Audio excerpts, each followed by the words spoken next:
During the whole of a dull, dark, and soundless day, in the autumn of the year when the clouds hung oppressively low in the heavens, I had been passing alone on horseback through a singularly dreary tract of country, and at length found myself, as the shades of evening drew on, within the view of the melancholy house of Usher. I know not how it was, but with the first glimpse of the building, a sense of insufferable gloom pervaded my spirit. I say insufferable, for the feeling was unrelieved by any of that half pleasurable, because poetic sentiment with which the mind usually receives even the sternest natural images of the desolate or terrible.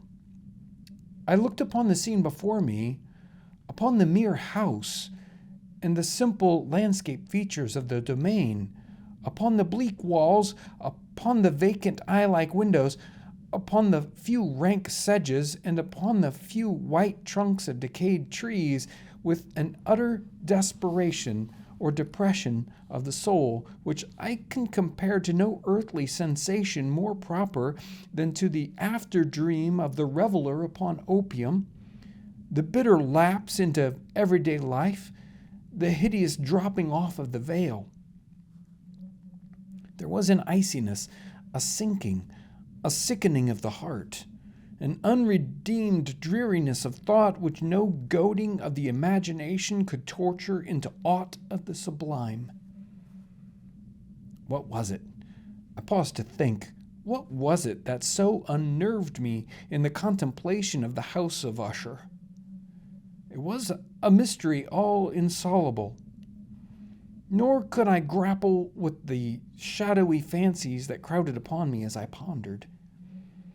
I was forced to fall back upon the unsatisfactory conclusion that while beyond doubt there are combinations of very simple natural objects which have the power of thus affecting us, still the analysis of this power lies among considerations beyond our depth. It was possible, I reflected, that a mere different arrangement of the particulars of the scene, of the details of the picture, would be sufficient to modify or perhaps to annihilate its capacity for sorrowful impression. And acting upon this idea, I reined my horse to the precipitous brink of a black and lurid tarn that lay in unruffled luster by the dwelling, and gazed down, but with a shudder even more thrilling than before, upon the remodeled and inverted images of the gray sedge, and the ghastly tree stems, and the vacant and eye-like windows. Nevertheless, in this mansion of gloom I now proposed to myself to sojourn of some weeks. Its proprietor, Roderick Usher, had been one of my boon companions in boyhood, but many years had elapsed since our last meeting. A letter, however, had lately reached me in a distant part of the country. A letter from him, which, in its wildly importunate nature, had admitted of no other than a personal reply. The manuscript gave evidence of nervous agitation. The writer spoke of acute bodily illness, of a mental disorder which oppressed him, and of an earnest desire to see me as his best and indeed his only personal friend, with a view of attempting, by the cheerfulness of my society, some alleviation of his malady. It was the manner in which all this and much more was said, it was the apparent heart that went into his request, which allowed me no room for hesitation, and I accordingly obeyed forthwith what I still consider a very singular summons. Although as boys we had been even intimate associates, yet I really knew little of my friend. His reserve had been always excessive and habitual. I was aware, however, that his very ancient family had been noted time out of mind for a peculiar sensibility of temperament, displaying itself through long ages in many works of exalted art, and manifested of late in repeated deeds of munificent yet unobtrusive charity, as well as in a passionate devotion to the intricacies, perhaps even more than to the orthodox and easily recognizable beauties of musical science. As I had learned, too, the very remarkable fact that the stem of the Usher race, all time honored as it was, had put forth at no period any enduring branch. In other words, that the entire family lay in the direct line of descent and had always, with very trifling and very temporary variations, so lain. It was this deficiency I considered while running over in thought the perfect keeping of the character of the premises with the accredited character of the people, and while speculating upon the possible influence which the one, in the long lapse of centuries, may have exercised upon the other. It was this deficiency, perhaps of collateral issue, and the consequent undeviating transmission from sire to son of the patrimony of the name, which had at length so identified the two as to merge the original title of the estate in the quaint and equivocal appellation of the House of Usher, an appellation which seemed to include, in the minds of the peasantry who used it, both the family and the family mansion. I have said that the whole effect of my somewhat childish experiment, that of looking down within the tarn, had been to deepen the first singular impression. There can be no doubt that the consequences of the rapid increase of my superstition, for why should I not so term it, served mainly to accelerate the increase itself. Such, I have long known, is the paradoxical law of all sentiments having terror as a basis. And it might have been for this reason only that when I again lifted my eyes to the house itself, from its image in the pool, there grew in my mind a strange fancy. A fancy so ridiculous, indeed, but I mention it to show the vivid force of the sensations which oppressed me. I had so worked upon my imagination as really to believe that about the whole mansion and domain there hung an atmosphere peculiar to themselves and their immediate vicinity, an atmosphere which had no affinity with the air of heaven, but which had reeked up from the decayed trees and the gray wall and the silent tarn, a pestilential and mystic vapor, dull, sluggish, faintly discernible and leaden-hued.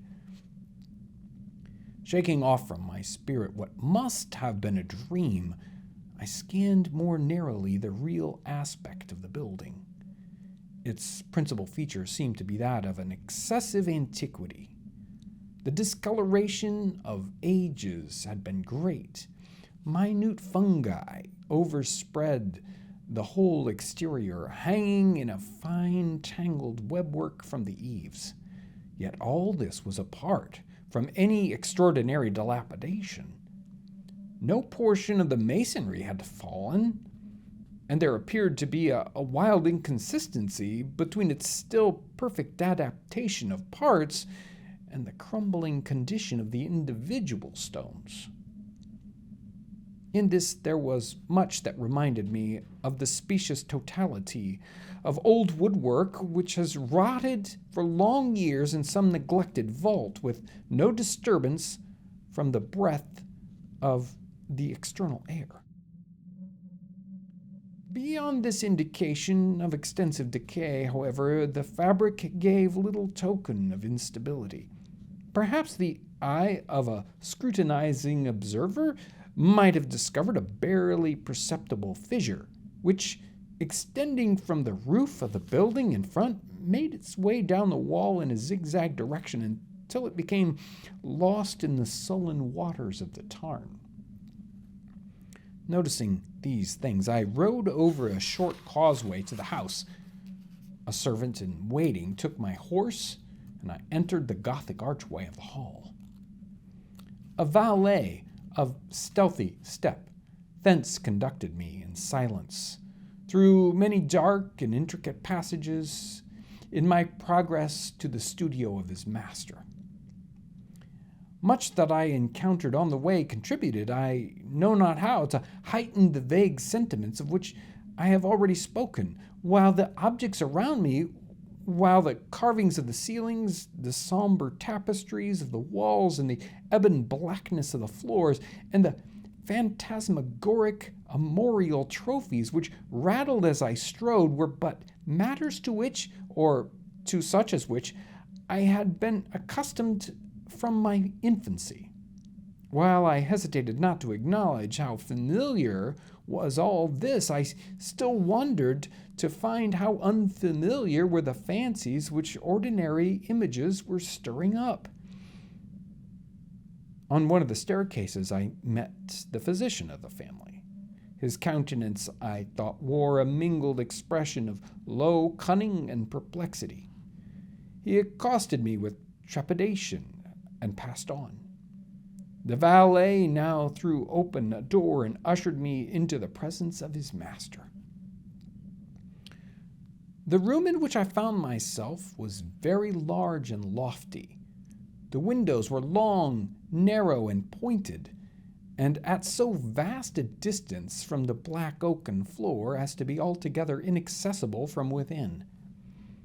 Feeble gleams of encrimsoned light made their way through the trestled panes and served to render sufficiently distinct the more prominent objects around. The eye, however, struggled in vain to reach the remoter angles of the chamber or the recesses of the vaulted and fretted ceiling. Dark tapestries hung upon the walls. The general furniture was profuse, comfortless, antique, and tattered. Many books and musical instruments lay scattered about, but failed to give any vitality to the scene. I felt that I breathed an atmosphere of sorrow. An air of stern, deep, and irredeemable gloom hung over and pervaded all. Upon my entrance, Usher arose from a sofa on which he had been lying at full length and greeted me with a vivacious warmth which had much in it, and I first thought of an overdone cordiality, of the constrained effort of the ennui man of the world. A glance, however, at his countenance convinced me of his perfect sincerity, and we sat down, and for some moments, while he spoke not, I gazed upon him with a feeling of half of pity and half of awe. Surely man had never before so terribly altered in so brief a period as had Roderick Usher.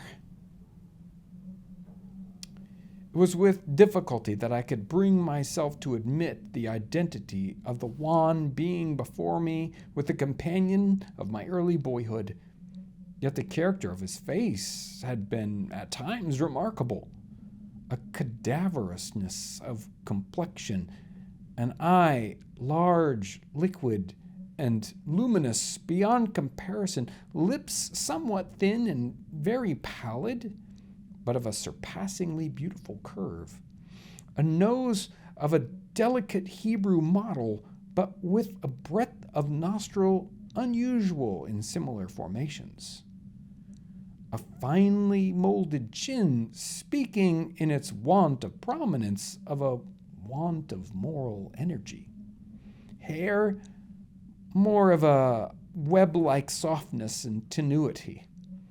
These features, with an inordinate expansion above the regions of the temple, made up altogether a countenance not easy to be forgotten.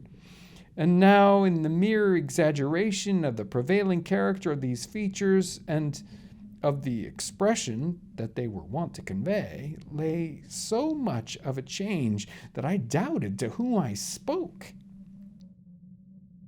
In the manner of my friend, I was at once struck with an incoherence, an inconsistency, and I soon found this to arise from a series of feeble and futile struggles to overcome an habitual trepidancy, an excessive nervous agitation. For something of this nature I had indeed been prepared for, no less by his letter than by reminiscences of certain boyish traits, and by conclusions deduced from his peculiar physical conformation and temperament. His action was alternately vivacious and sullen. His voice varied rapidly from a tremulous indecision, when the animal spirit seemed utterly in abeyance, to that species of energetic concision, that abrupt, weighty, unhurried, and hollow sound in the enunciation, that leaden, self-balanced, and perfectly modulated guttural utterance, which may be observed in the lost drunkard, or the irreclaimable eater of opium during the periods of his most intense excitement. It was thus that he spoke of the one object of my visit, of his earnest desire to see me, and of the solace he expected me to afford him. He entered at some length into what he conceived to be the nature of his malady. It was, he said, a constitutional and a family evil, and one for which he despaired to find a remedy, a mere nervous affection. He immediately added, which would undoubtedly soon pass off. It displayed itself in a host of unnatural sensations. Some of these, as he detailed them, interested and bewildered me, although perhaps the terms and the general manner of the narration had their weight. He suffered much from a morbid acuteness of senses. The most insipid food was alone endurable. He could wear only garments of a certain texture, and the odors of all flowers were oppressive. His eyes were tortured by even a faint light, and there were but peculiar sounds, and these from stringed instruments, which did not inspire him with horror. To an anomalous species of terror I found him a bounden slave. "I shall perish," said he. "I must perish in this deplorable folly. Thus, and not otherwise, shall I be lost. I dread the events of the future, not in themselves, but in their results. I shudder at the thought of any, even the most trivial, incident which may operate upon this intolerable agitation of soul. I have, indeed, no abhorrence of danger, except in its absolute effect, in terror. In this unnerved, in this pitiable condition, I feel that the period will sooner or later arrive that I must abandon life and reason together in some struggle with the grim phantasm fear." I learned, moreover, at intervals, and through broken and equivocal hints, another singular feature of his mental condition. He was enchained by certain superstitious impressions in regard to the dwelling which he tenanted, and whence for many years he had never ventured forth. In regard to an influence whose superstitious force was conveyed in terms too shadowy here to be restated. An influence which some peculiarities in the mere form and substance of his family mansion had, by dint of long sufferance, he said, obtained over his spirit an effect which the physique of the gray walls and turrets, and of the dim tarn into which they all looked down, had at length brought upon the morale of his existence. He admitted, however, although with hesitation, that much of the peculiar gloom which had thus afflicted him could be traced to a more natural and far more palpable origin, to the severe and long-continued illness, indeed to the evidently approaching dissolution of a tenderly beloved sister. His sole companion for long years, his last and only relative on earth. Her decease, he said, with a bitterness which I can never forget, would leave him the hopeless and frail, the last of the ancient race of Usher. While he spoke, the Lady Madeline, for so was she called, passed slowly through a remote portion of the apartment, and, without having noticed my presence, disappeared. I regarded her with an utter astonishment, not unmingled with dread, and yet I found it impossible to account for such feelings. A sensation of stupor oppressed me, for my eyes followed her retreating steps. When a door at length closed upon her, my glance sought instinctively and eagerly for the countenance of the brother, but he had buried his face in his hands, and I could only perceive that a far more than ordinary wanness had overspread the emaciated fingers through which trickled many passionate tears. The disease of Lady Madeline had long baffled the skill of her physicians. A settled apathy, a gradual wasting away of the person, and frequent, although transient, affections of a partially cataleptical character were the unusual diagnoses. Hitherto she had steadily borne up against the pressure of her malady and had not betaken herself finally to bed, but on the closing in of the evening of my arrival at the house she succumbed, as her brother told me at night with inexpressible agitation, to the prostrating power of the destroyer. And I learned that the glimpse I had obtained of her person would thus probably be the last I should obtain. That the lady, at least, while living, would be seen by me no more. For several days ensuing, her name was unmentioned by either Usher or myself, and during this period I was busied in earnest endeavors to alleviate the melancholy of my friend. We painted and read together, or I listened, as if in a dream, to the wild improvisations of his speaking guitar. And thus, as a closer and still closer intimacy admitted me more unreservedly into the recesses of his spirit, and the more bitterly did I perceive the futility of all attempt at cheering a mind from which darkness, as if an inherent positive quality, poured forth upon all objects of the moral and physical universe in one unceasing radiation of gloom. I shall ever bear about me a memory of the many solemn hours I spent alone with the master of the house of Usher. Yet I should fail in any attempts to convey an idea of the exact character of the studies or of the occupations in which he involved me, or led me the way.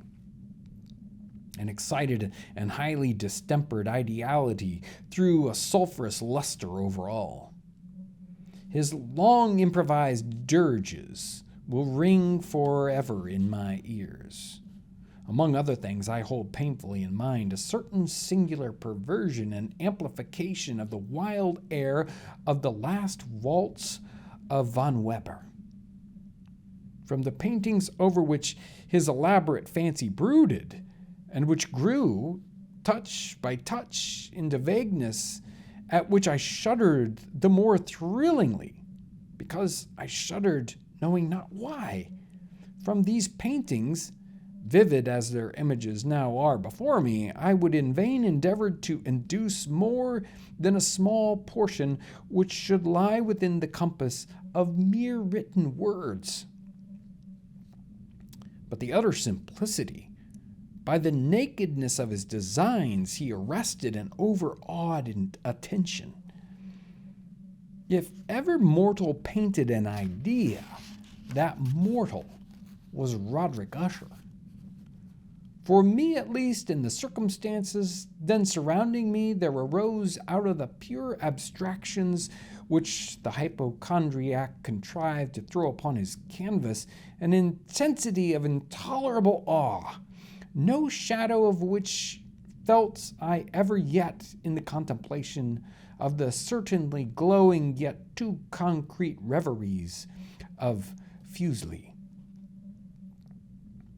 One of the phantasmagoric conceptions of my friend, partaking not so rigidly of the spirit of abstraction, may be shadowed forth, although feebly, in words.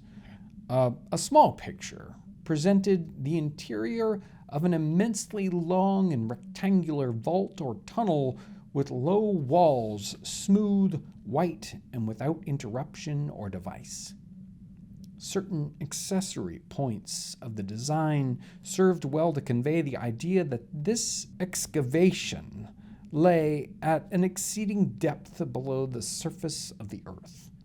No outlet was observed in any portion of its vast extent, and no torch or other artificial source of light was discernible, yet a flood of intense rays rolled throughout and bathed the whole in a ghastly and inappropriate splendor.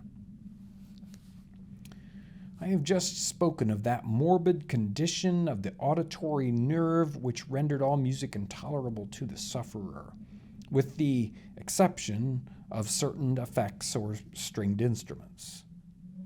It was perhaps the narrow limits to which he thus confined himself upon the guitar which gave birth, in great measure, to the fantastic character of his performances.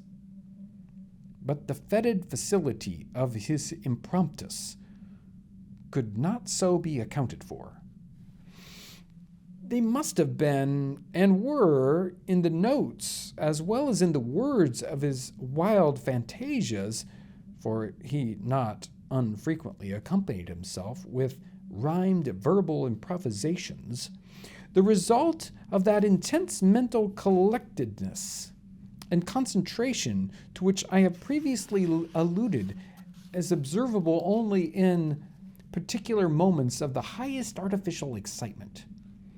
The words of one of these rhapsodies I have easily remembered.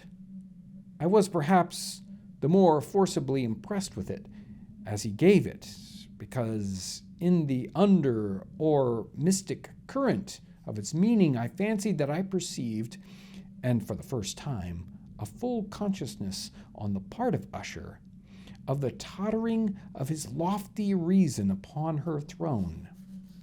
The verses, which were entitled The Haunted Palace, ran very nearly, if not accurately, thus. In the greenest of our valleys, by good angels tenanted, once a fair and stately palace, radiant palace, reared its head. In the monarch's thought dominion, it stood there. Never seraph spread opinion over fabric half so fair.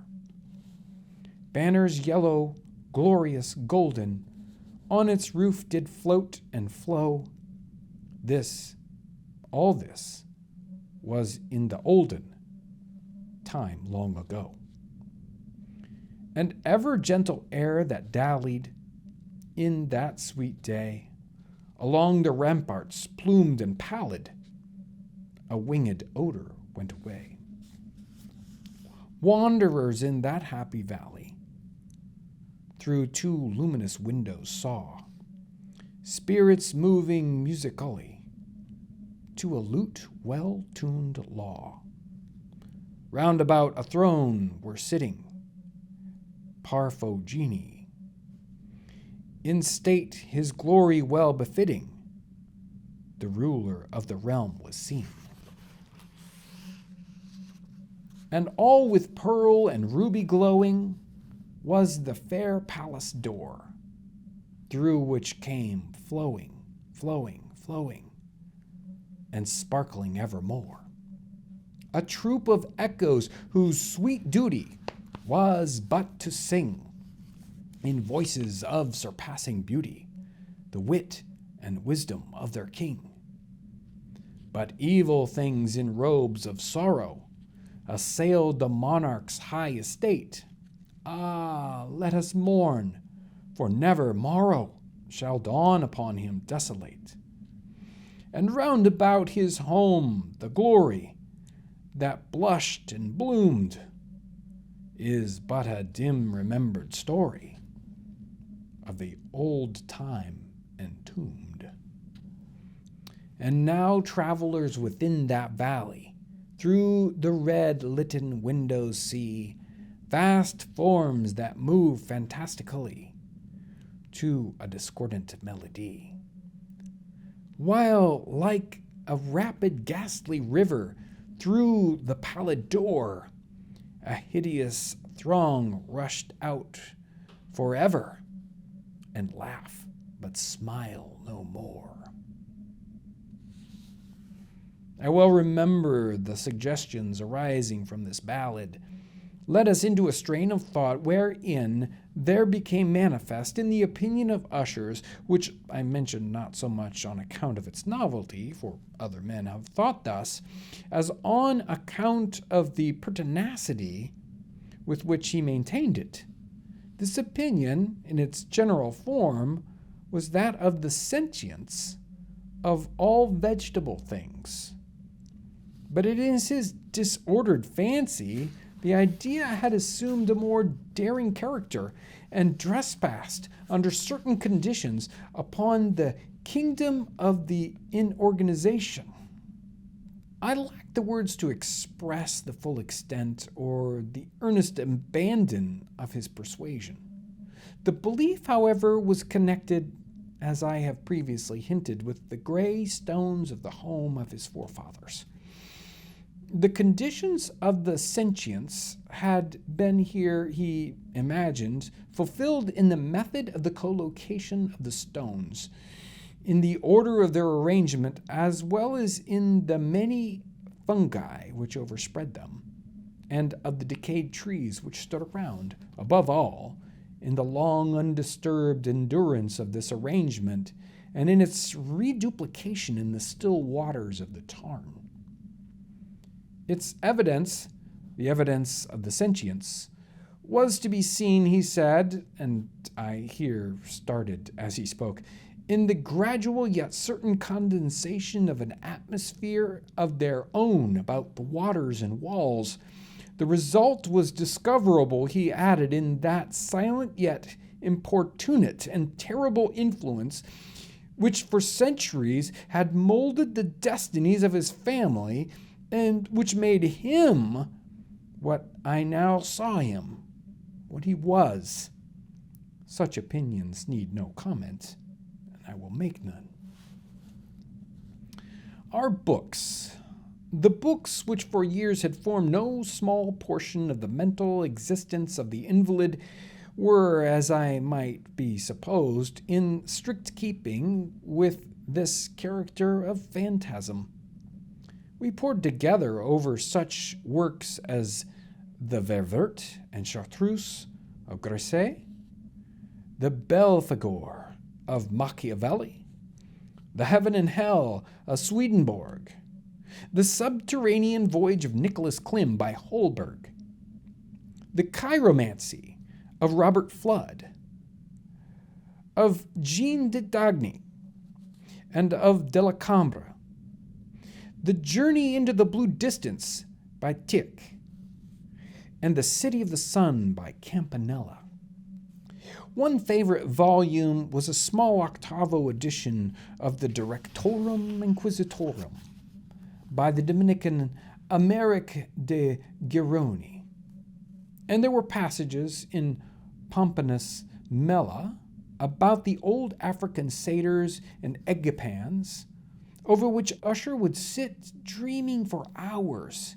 His chief delight, however, was found in the perusal of an exceedingly rare and curious book in quarto Gothic, the Manual of a Forgotten Church, the Vigile Moratorum Corum Ecclesiae Maguntiae. I could not help thinking of the wild ritual of this work and its probable influence upon the hypochondriac, when one evening, having informed me abruptly that the Lady Madeline was no more, he stated his intention of preserving her corpse for a fortnight previously to its final interment in one of the numerous vaults within the main walls of the building. The worldly reason, however, assigned to this singular proceeding was one which I did not feel at liberty to dispute.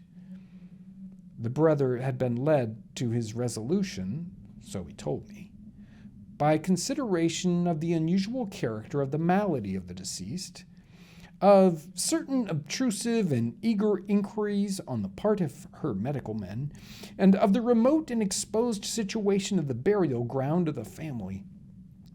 I will not deny that when I called to mind the sinister countenance of the person whom I met upon the staircase on the day of my arrival at the house, I had no desire to oppose what I regarded as at best but a harmless and by no means an unusual precaution.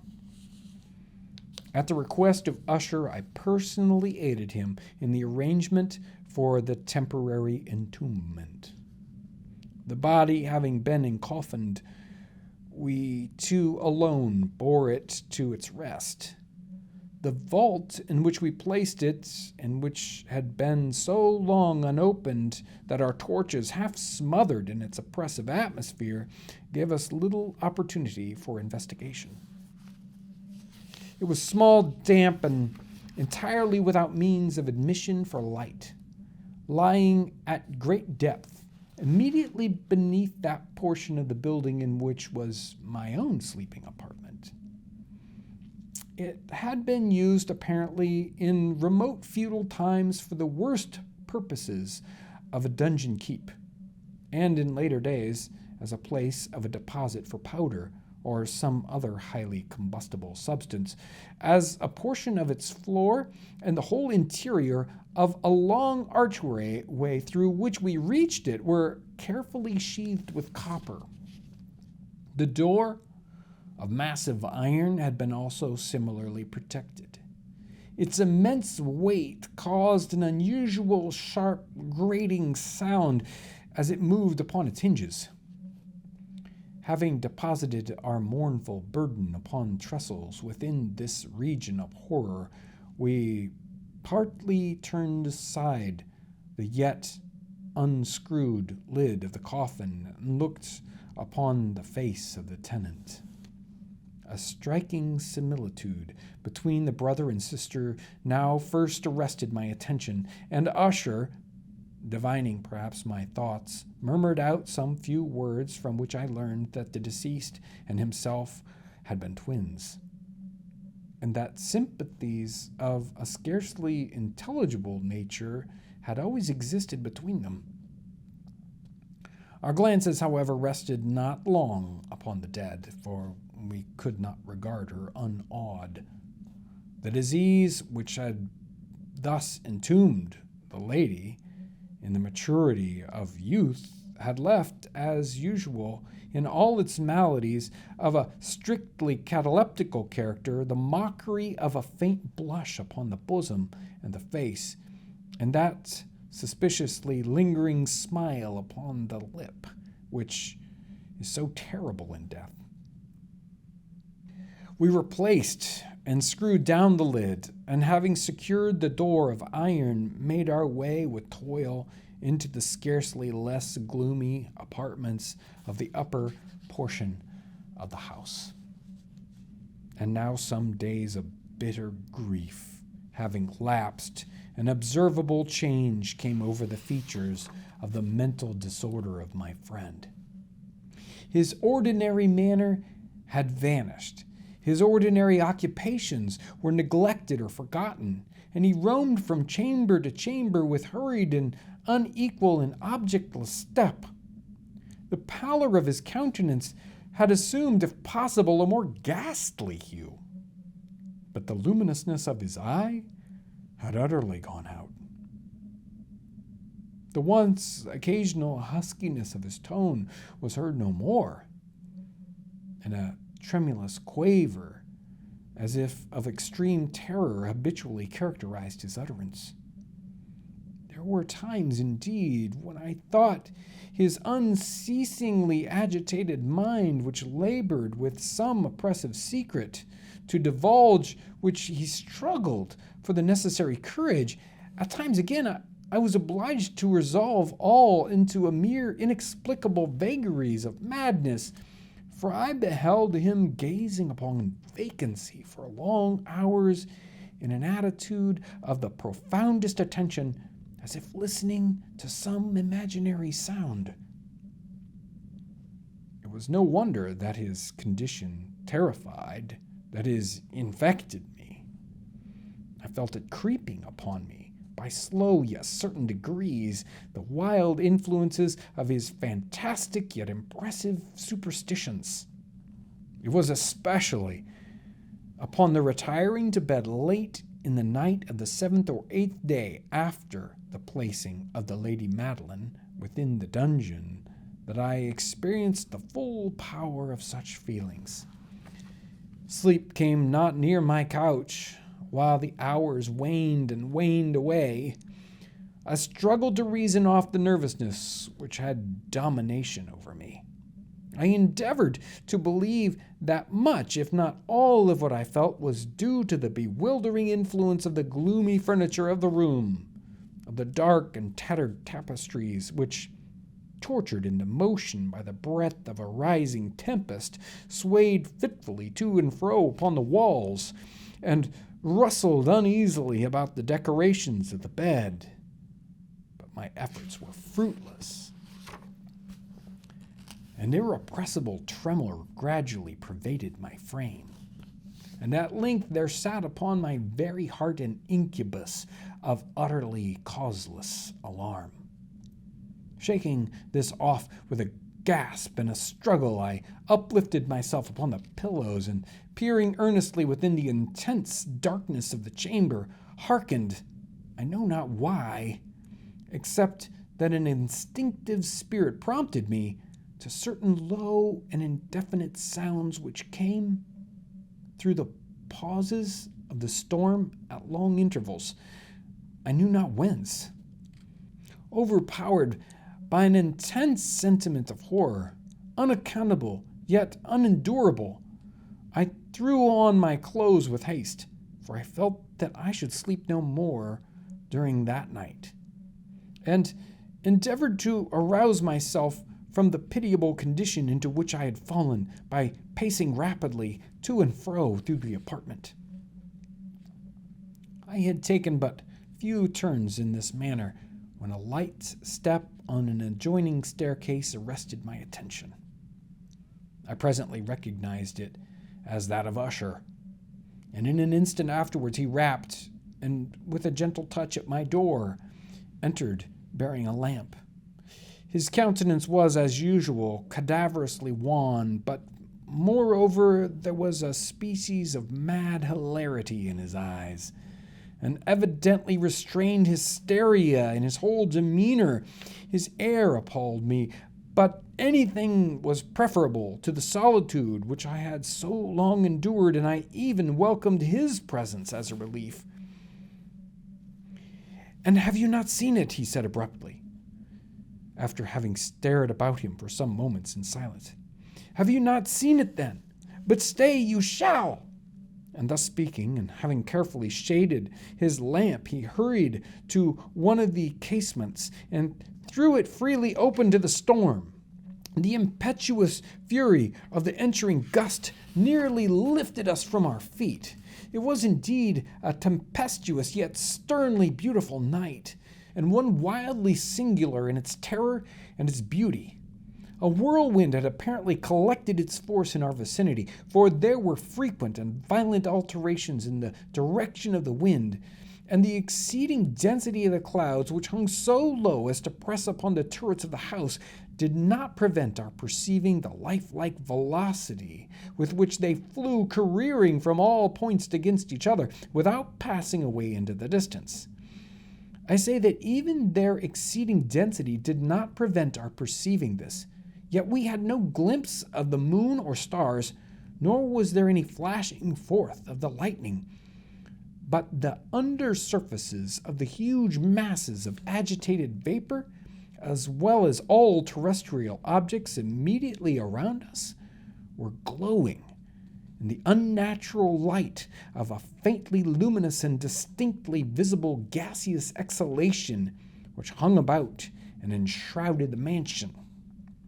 "You must not, you shall not behold this," said I, shuddering, to Usher as I led him with a gentle violence from the window to a seat. "These appearances which bewilder you are merely electrical phenomena, not uncommon. Or it may be that they have their ghastly origin in the rank miasma of the tarn. Let us close this casement. The air is chilling and dangerous to your frame. Here is one of your favorite romances. I will read, and you shall listen, and we shall pass away this terrible night together." The antique volume which I had taken up was the Mad Tryst of Sir Lancelot Canning, but I had called it a favorite of Usher's more in sad jest than in earnest, for in truth there is little in its uncouth and unimaginative prolixity which could have had interest for the lofty and spiritual ideality of my friend. It was, however, the only book immediately at hand, and I indulged a vague hope that the excitement which now agitated the hypochondriac might find its relief, for the history of mental disorder is full of similar anomalies, even in the extremeness of the folly which I should read. Could I have judged indeed by the wild overstrained air of vivacity with which he hearkened, or apparently hearkened, to the words of the tale, I might well have congratulated myself upon the success of my design. I had arrived at the well-known portion of the story where Ethelred, the hero of the tryst, having sought in vain for peaceable admission into the dwelling of the hermit, proceeds to make good an entrance by force. Here, it will be remembered, the words of the narrative ran thus: "And Ethelred, who was by nature of a doughty heart, and who was now mighty withal on account of the powerfulness of the wine which he had drunken, waited no longer to hold parley with the hermit, who, in sooth, was of an obstinate and maliceful turn, but feeling the rain upon his shoulders, and fearing the rising of the tempest, uplifted his mace outright, and with blows made quickly room in the planking of the door for his gauntleted hand, and now pulling therewith sturdily, he so cracked and ripped and tore all asunder that the noise of the dry and hollow-sounding wood alarmed and reverberated throughout the forest." At the termination of this sentence I started, and for a moment paused, for it appeared to me, although I at once concluded that my excited fancy had deceived me, it appeared to me that from some very remote portion of the mansion there came indistinctly to my ears what might have been, in its exact similarity of character, the echo, but of a stifled and dull one certainly, of the very cracking and ripping sound which Sir Lancelot had so particularly described. It was beyond doubt the coincidence alone which arrested my attention, for amid the rattling of the sashes of the casement and the ordinary commingling noises of the still increasing storm, the sound in itself had nothing, surely, which should have interest or disturbed me. I continued the story. But the good champion Ethelred now entered within the door, was sore enraged and amazed to perceive no signal of the maliceful hermit, but instead thereof a dragon of a scaly and prodigious demeanor, and of a fiery tongue, which sate in guard before a palace of gold with a floor of silver, and upon the walls there hung a shield of shining brass with this legend enwritten: Who entereth herein a conqueror hath been. Who slayeth the dragon, the shield he shall win. And Ethelred uplifted his mace and struck upon the head of the dragon, which fell before him and gave up his pesty breath. With a shriek so horrid and harsh, and withal so piercing, that Ethelred had fain to close his ears with his hands against the dreadful noise of it, and like thereof was never before heard.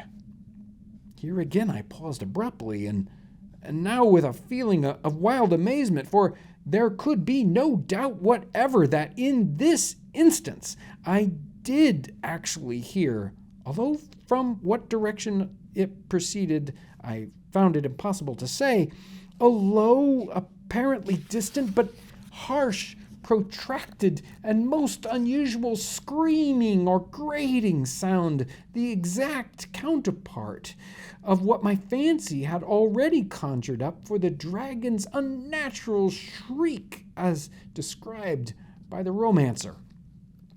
Oppressed as I certainly was with the occurrence of the second and most extraordinary coincidence, by 1,000 conflicting sensations in which wonder and extreme terror were predominant, I still retained sufficient presence of mind to avoid exciting, by the observation, the sensitive nervousness of my companion.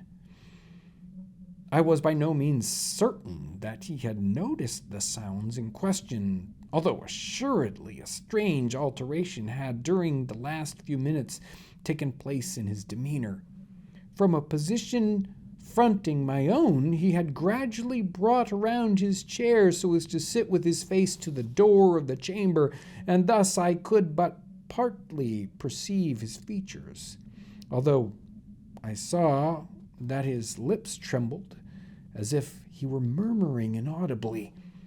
His head had dropped upon his breast, yet I knew that he was not asleep from the wide and rigid opening of the eyes as I caught a glance of it in profile. The motion of his body, too, was at variance with this idea, for he rocked from side to side with a gentle yet constant uniform sway. Having rapidly taken notice of all this, I resumed the narrative of Sir Launcelot, which thus proceeded. And now the champion, having escaped from the terrible fury of the dragon, bethinking himself of the brazen shield and of the breaking up of the enchantment which was upon it, removed the carcass from out of the way before him, and approached valorously over the silver pavement of the castle to where the shield was upon the wall, which in sooth tarried not for his full coming, but fell down at his feet upon the silver floor with a mighty, great, and terrible ringing sound. No sooner had these syllables passed my lips than, as if a shield of brass had indeed at the moment fallen heavily upon a floor of silver, I became aware of a distinct, hollow, metallic, and clangorous yet apparently muffled reverberation. Completely unnerved, I leapt to my feet, but the measured rocking movement of Usher was undisturbed. I rushed to the chair in which he sat. His eyes were bent fixedly before him, and throughout his whole countenance there reigned a stony rigidity. But as I placed my hand upon his shoulder, there came a strong shudder over his whole person. A sickly smile quivered about his lips, and I saw that he spoke in a low, hurried, and gibbering murmur, as if unconscious of my presence. Bending closely over him, I at length drank in the hideous import of his words. Not hear it? Yes, I hear it. I have heard it. Long, many minutes, many hours, many days I have heard it. Yet I dare not, oh, pity me, miserable wretch that I am, I dared not speak it. I have put her living in the tomb. Said I not that my senses were acute? I now tell you that I heard her first feeble movements in the hollow coffin. I heard them many, many days ago, yet I dare not speak. And now tonight, Ethelred, this breaking of the hermit's door, the death cry of the dragon, the clamor of the shield, say rather the rending of her coffin, the grating of the iron hinges of her prison, and her struggles within the coppered archway of the vault. Oh, whither shall I fly? Will she not be here anon? Is she not hurrying to upbraid me for my haste? Have I not heard her footstep on the stair? Do I not distinguish that heavy, horrible beating of her heart? Madman! And here he sprang furiously to his feet, and shrieking out his syllables, as if in the effort he were giving up his soul. Madman, I tell you that she now stands without the door. As if in superhuman energy of his utterance there had been found a potency of a spell, the huge antique panels to which the speaker pointed threw slowly back upon the instant their ponderous and ebony jaws. It was the work of the rushing gust. But then without those doors there did stand the lofty and enshrouded figure of the Lady Madeline of Usher. There was blood upon her white robes, and the evidence of some bitter struggle upon every portion of her emaciated frame. For a moment she remained trembling and reeling to and fro upon the threshold, and then, with a low moaning cry, fell heavily inward upon the person of her brother, and in her violent and now final death agonies bore him to the floor a corpse, and a victim to the terrors he had anticipated. From that chamber and from that mansion I fled aghast. The storm was still abroad in all its wrath as I found myself crossing the old causeway, and suddenly there shot along the path a wild light, and I turned to see whence a gleam so unusual could have issued. And for the vast house and its shadow were alone behind me. The radiance was that of the full setting and blood-red moon, which now shone vividly through the once barely discernible fissure of which I have before spoken, as extending from the roof of the building in a zigzag direction to the base. While I gazed, this fissure rapidly widened, and there came a fierce breath of a whirlwind. The entire orb of the satellite burst at once upon my sight. My brain reeled as I saw the mighty walls rushing asunder. There was a long, tumultuous shouting sound like the voice of 1,000 waters, and the deep and dark tarn at my feet closed sullenly and silently over the fragments of the house of Usher.